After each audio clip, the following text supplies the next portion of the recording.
Welcome to Mental Health Matters podcast with Seamus Corey.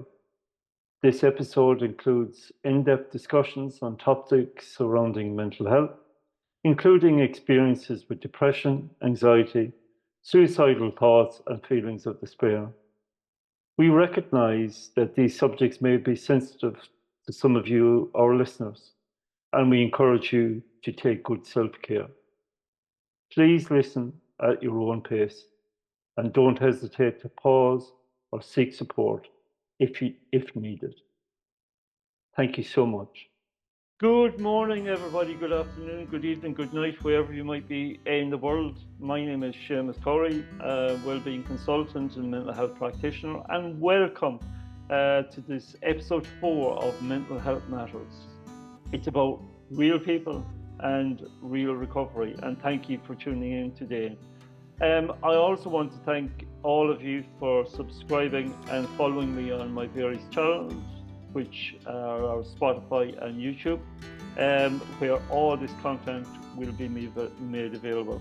This is Mental Health Matters.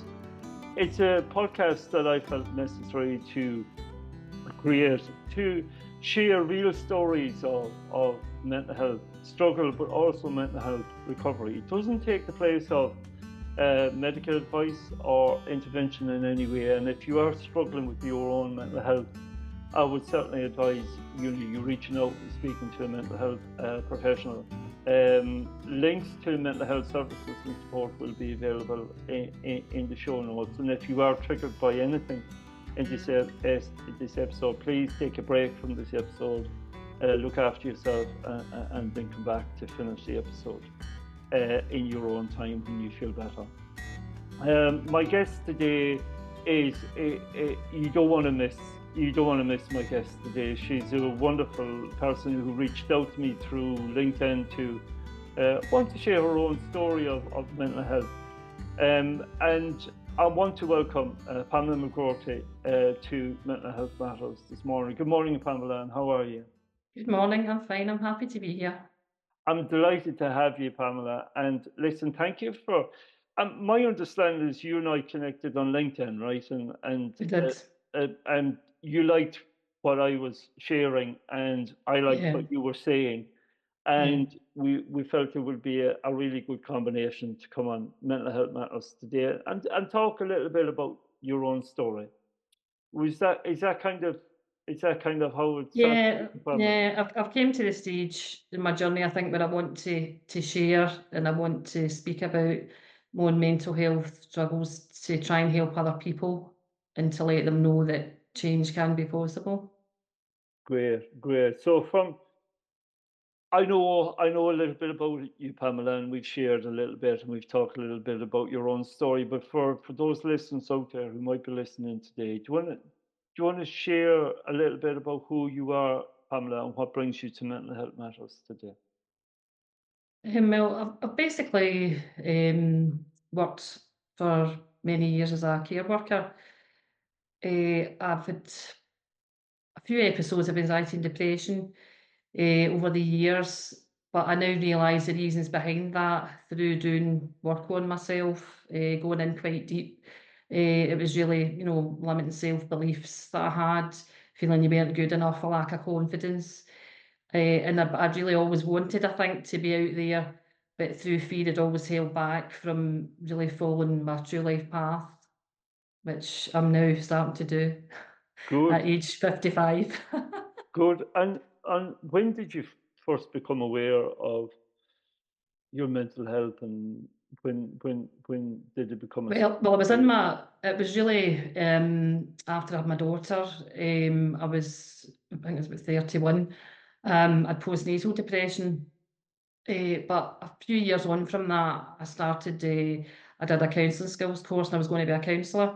But I came upon a bit of kind of fear through that. Because they talk about when you go on to be a counsellor, you have to kind of look at yourself and do work. And I just wasn't ready then, obviously. So I left it, but that obviously didn't sit with me well, because that was at the back, obviously in your subconscious. You haven't really done what you were meant to do. So it was okay. So far further on, and then it was years later. But again, I think it was due to just feeling you were living the same life. You weren't really feeling fulfilled.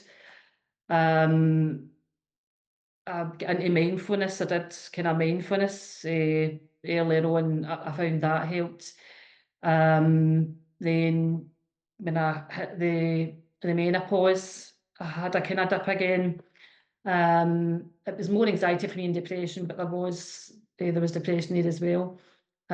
So that last episode led me to work with a few courses with a life coach, but then working personally with them for 6 months.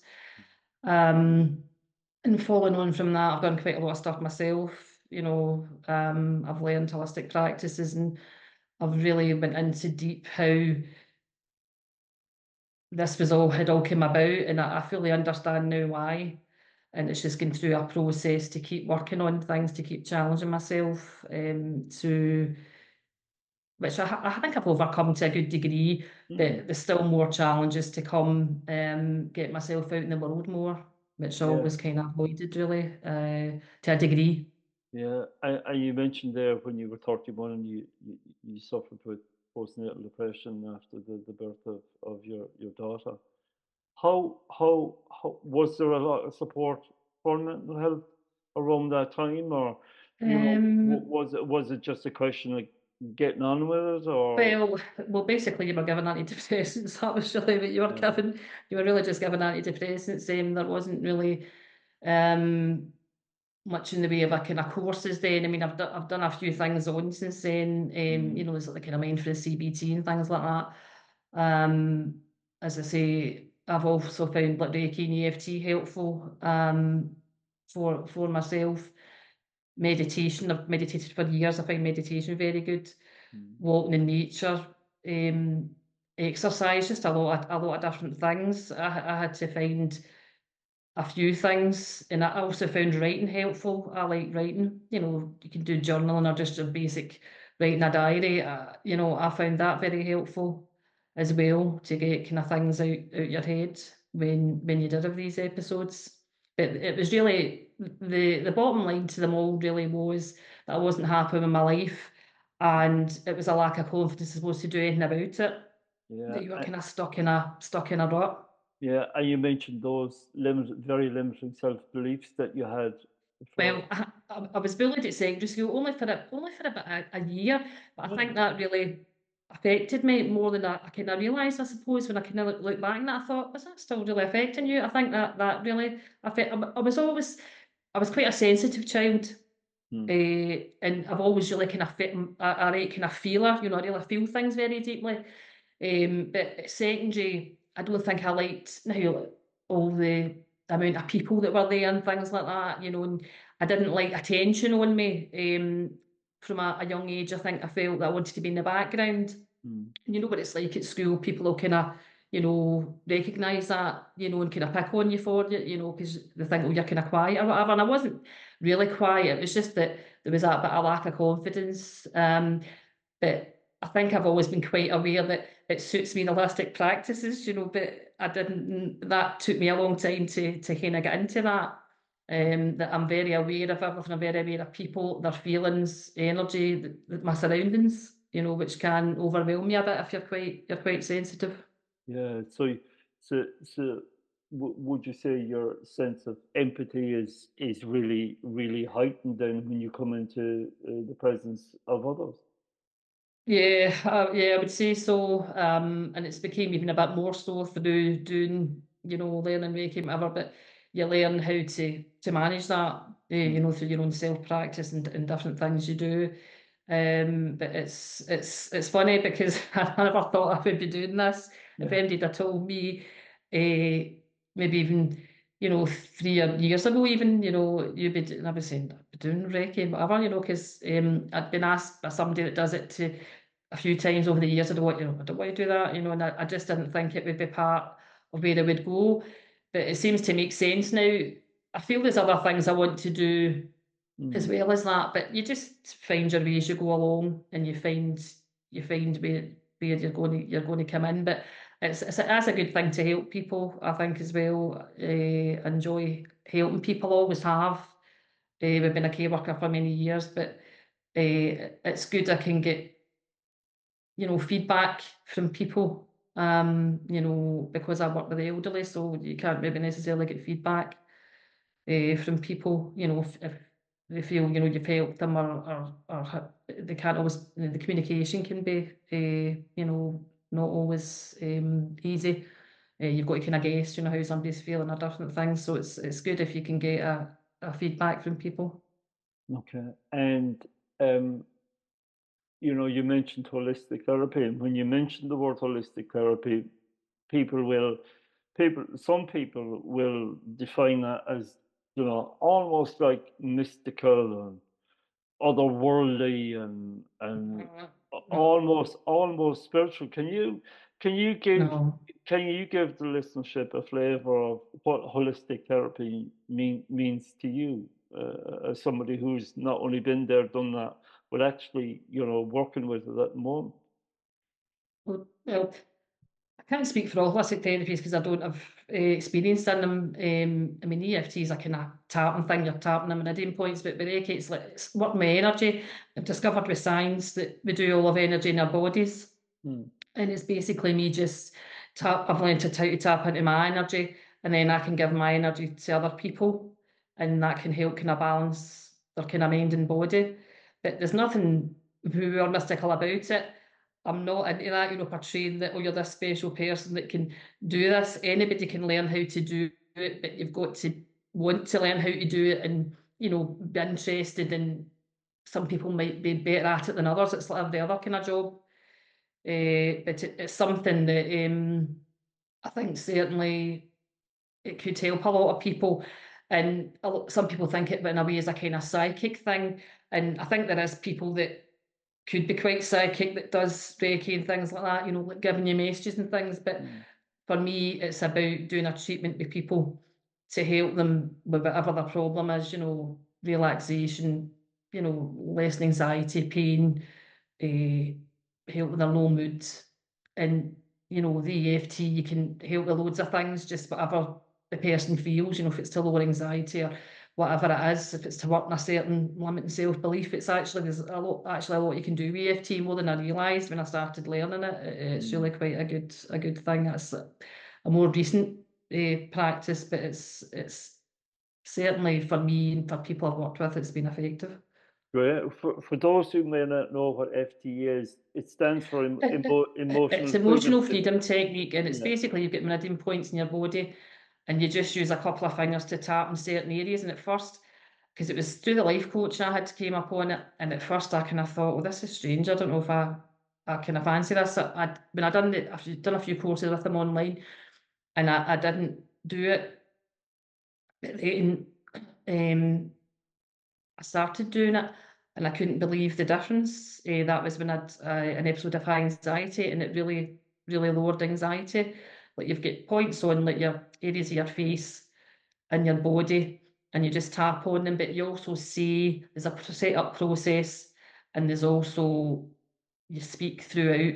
You're tapping on the certain areas, and it just kind of rewires the circuits, and it just seems to, settle everything down, or make changes. And obviously, it's like everything else, you know, one session's maybe not going to do it, but I found it was great for me when anxiety was high. It would just bring it right down to a manageable level. Yeah, you make a very interesting point here, that mental health is a journey, right? And sometimes our mental health Hmm. will be absolutely well and fine and will be balanced, but other times our depression might surface, or our anxiety might surface, and it's great that you have those techniques available to you to offset some of that. It doesn't eradicated, but as you say yourself, it Hmm. reduces your level of anxiety, and I suppose, would it be true to say that it helps you just cope with life a little bit better? Well, I would say for a long time, I've been fine at coping my life, really. Mm. I can feel a bit of anxiety on occasion, I had quite bad tinnitus at my last kind of bad episode there, and now and again I can get a bit of tinnitus, but you just don't react to it, so it just settles down. Mm. And Reiki and EFT helped me with that, I think, as well, because if I don't do it, I don't feel quite as balanced. I notice a difference when I don't do it. So it's really a continuing a practice for me to keep in balance that I find necessary. If I stop doing things, then I think I would, things start creeping in again. Absolutely. And you mentioned the magic word there, practice. And Mm. once you develop a practice, I presume that's got to be done on a daily basis, right?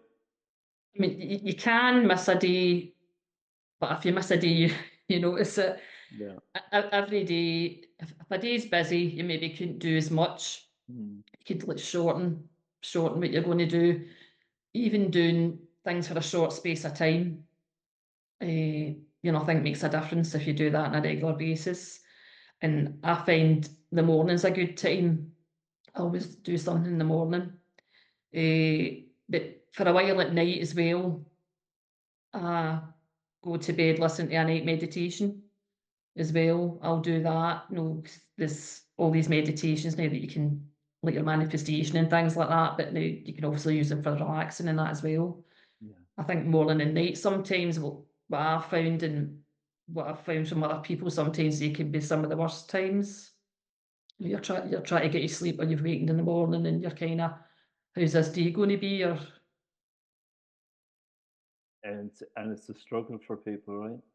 Mhm. It's a struggle for people.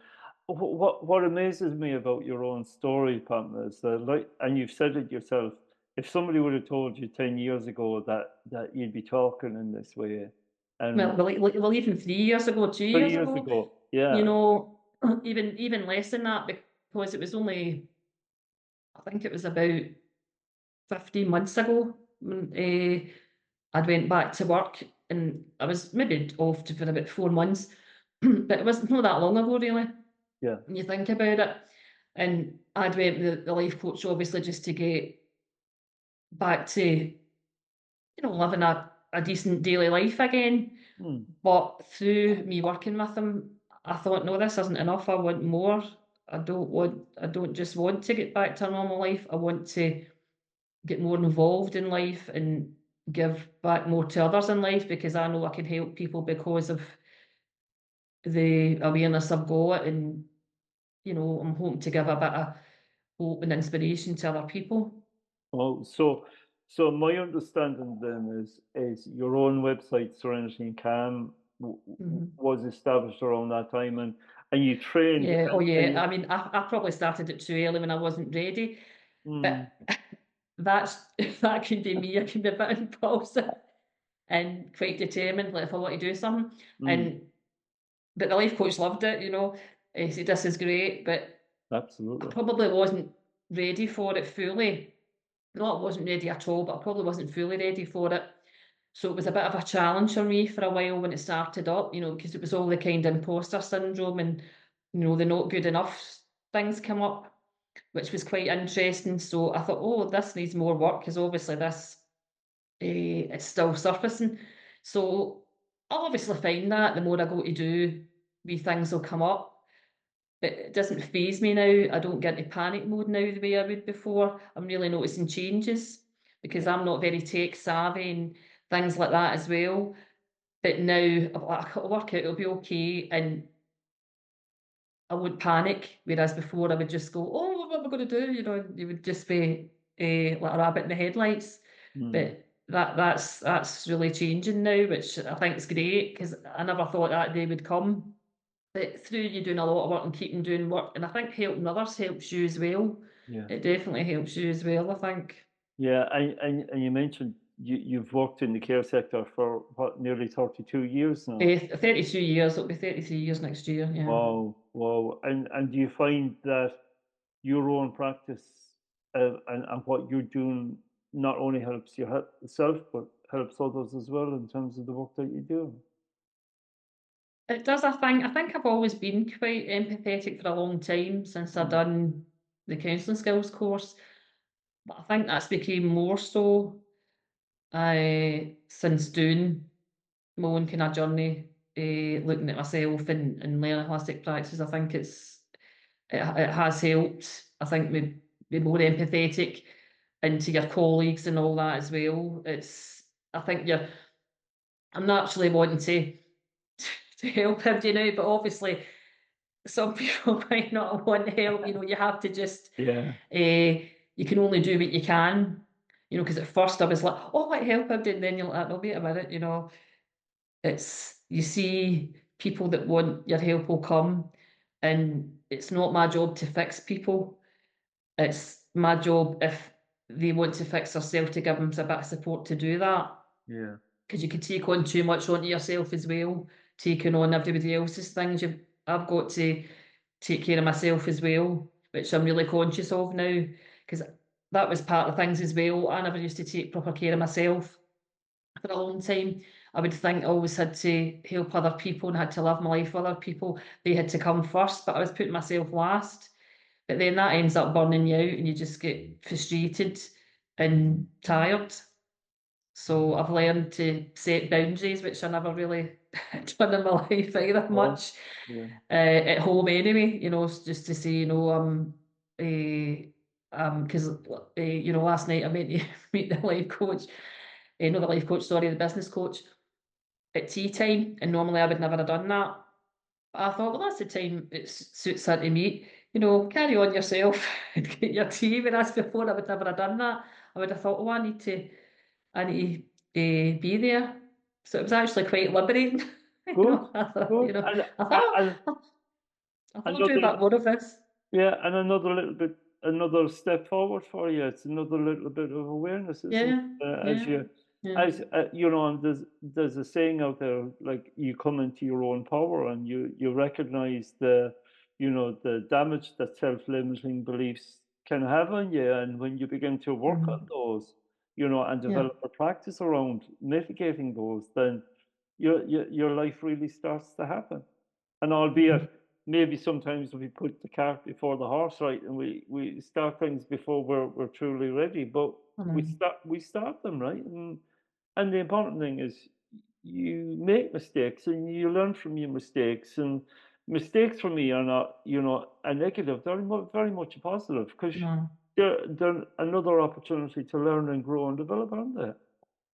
Well, I used to not like make mistakes, think Yeah. that I had to be, I had a bit of perfectionism Yeah. there. I thought I shouldn't make mistakes, so that was part of, mental health, I think, as well, that built up over time. Because if you made a mistake, you'd think, I shouldn't have made that mistake, or, oh, I've done that wrong, think that wasn't acceptable.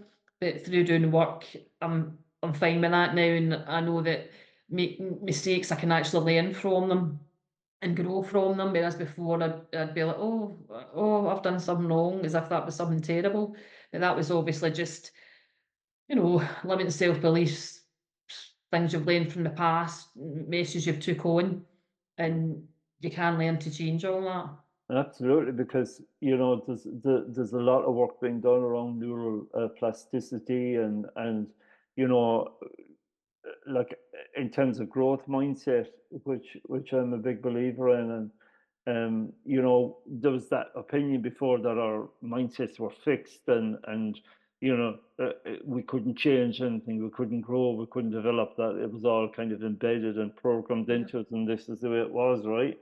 Whereas, Carol Dweck in early 2000 produced the theory, and a book to suggest that maybe we have the opportunity at any stage in life, if we want it, and make the choice to, change, yeah, the record, and change our beliefs, and challenge our self-limiting beliefs to maybe get out into the longer grass. And I love the story you shared with me before we came on, that one of the things you're challenging yourself to do at the moment is conquer your fear of heights, right? That's a big yeah. one But for well, you. I think I have. I've conquered it some anyway, because Hmm.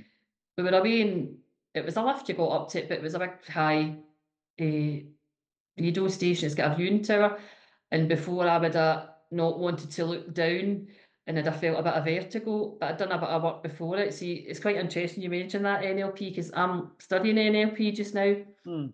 The life coach I work with does his stuff based in NLP, so I knew a bit about it before, but I'm kind of learning about NLP just now. So I'm saying, right, change the message you're saying to yourself. See, there's a lovely view here. You do that before, before the event. But I'd actually didn't plan the event. I just had kind of went. But I just say to myself, right, just to tell yourself, it's a lovely view from here. Look what you can see. And there was a wee slight something at the back of my head, but not much. And I just carried on the messages I was telling myself, and I was fine. So Wow. I've got plans to do. I don't like big wheels, and I'm thinking about a climbing wall and things like that. So I'm going to do, do this kind of Good thing. for It's you. quite funny. My daughter's like, "What's my mother doing? What's my mother doing here?" It's just, it's Yeah, quite funny, yeah, because yeah. I told her Mum's to come the up. She's way. like, "You're coming to a podcast," and I'm like, "Yes, like, all right," It's just like my mother's really changing, Fantastic. because she knows before I wouldn't have done anything like that. So I think it's encouraging her as well to see that, you can do anything you want to do if you put your mind to it, which is the message I really want to give to people. It can take obviously time, and there can be steps back and forward. It's not that right away you can suddenly, oh, everything's hunky dory. And we're always going to have a bit of challenges in our life. We could have a bit of stress coming from something. But when you've done work on yourself, the difference is you recognise it, and then you can quickly bring it down again, and it's not going to escalate. Yeah, Whereas before I wouldn't have done that, and then it would be, oh, you would be in panic mode. yeah. Is awareness then key, Pamela? Is awareness Awareness is key? oh, awareness is key. I used to have a fear of awareness, Yeah. like, oh, I don't want to, look at this. And I think that's how years ago when I did the counselling skills course, I was like, oh, I don't want to go further, I don't want to go deeper. And I just left it. But I'm aware now that it makes such a difference to your life when you do. It makes you a lot freer, I think, and a lot more content, Yeah, a absolutely. lot happier, and I think that can help rub off on other people as well. Absolutely. Give me a second. I'll just pause. So why is awareness so important, Pamela? Because it gives you the knowledge of what you can work on to make your life better, or it means you can recognise when something's happening. If you're starting to feel a bit stressed or starting to feel a bit of tightness in your shoulders and your body, you're going to be aware of that, and then you can say, oh, wait a minute, I'm going to like roll my shoulders, or I'm going to breathe, or I'm going to do something to get out of that, or change your realise what thought you're having, and change your thought surrounding what's causing the problem. And then if you change your thought, that'll take you away from going down that rabbit hole of negativity, or whatever it may be. Okay. And would you say it's necessary then to have a guide, to walk with you on that journey? And for you, it's your life coach, I presume, right now. And No, I worked with him. No, I worked with him a while ago. That was a while ago. I worked with him. yeah, I worked with him for no, I worked with him for 6 months, really, just to come out of a bad period of anxiety. But also I'm like menopausal as well. So I think it was obviously the kind of hormones took a part in that as well. No, I've just been doing stuff myself for a length of time now, and I'm fine with that. good. Um, and as I say, I'm starting to connect a bit in with a few other people now, which is helpful. That you can have a conversation with people and things like that. Because I think when I started the business, you can feel a bit isolated when you start a business, and there wasn't, I kind of joined a few business groups and things like that, but it's took a bit of time to try and kind of make a few connections. Mm. And I think when you do that, it makes a difference, because you can have conversations with them about business or different things that could come up, whereas other people are not doing that might not understand that kind of viewpoint, because they're not doing that themselves. Okay. Okay. No, I absolutely appreciate and I get that. And if somebody was to reach out today and want your service, what could they expect from you? Well, they could expect me to be empathetic towards them and tailor it on the individual to what they need. Mm. And they'd be in safe hands that I've been in the place of having poor mental health in a few occasions throughout my life. So I'm well aware and understand if people are having like anxiety, low mood, whatever it may be.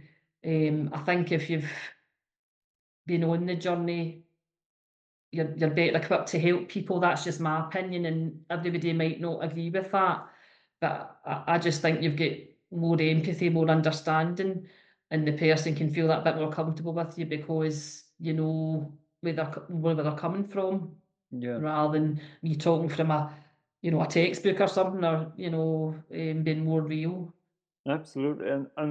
And what sort of services do you deliver in terms of your? Well, at the moment, I'm only doing Reiki and EFT treatments. I'm obviously planning in the future to do more.